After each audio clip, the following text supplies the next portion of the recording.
రైతులకు 2 లక్షల రూపాయల రుణమాఫీ చేయడం కేసీఆర్ కు ఇష్టం లేదన్నారు కాంగ్రెస్ పార్టీ కిసాన్ సెల్ జాతీయ ఉపాధ్యక్షుడు కోదండరెడ్డి. అధికారం కోల్పోయాక కేటీఆర్ నిరాధార ఆరోపణలు చేస్తున్నారని ఆరోపించారు. ధరణి పోర్టల్లో చేసిన నిర్వాకంతో లక్షల కుటుంబాలు బజార్న పడ్డాయన్నారు. ధరణిలో జరిగిన అక్రమాలన్నీ త్వరలో బయటకొస్తాయన్నారు కోదండరెడ్డి. 2 లక్షల రూపాయలు రైతులకు రుణమాఫీ చేయడానికి ఒక నిర్ణయం తీసుకుంటే దాన్ని ఏమంటాడు ఆయన అంటే సీఎం అంటే కటింగ్ మాస్టరా? మేము కూడా అంటాం, కేటీఆర్ గారు మీరు కోతల మాస్టరు.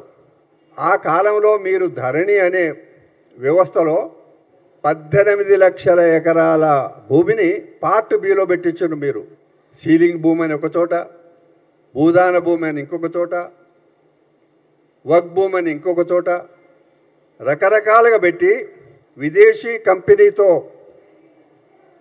ఒప్పందం చేసుకున్నప్పుడు సంతకం మీరే పెట్టిండ్రు. ధరణి అనే పోర్టల్ ద్వారా చేసిన నిర్వాకం తెలంగాణ రాష్ట్రంలో లక్షల కుటుంబాలు ఇప్పటి వరకు కూడా బజార్లో పడ్డాయి.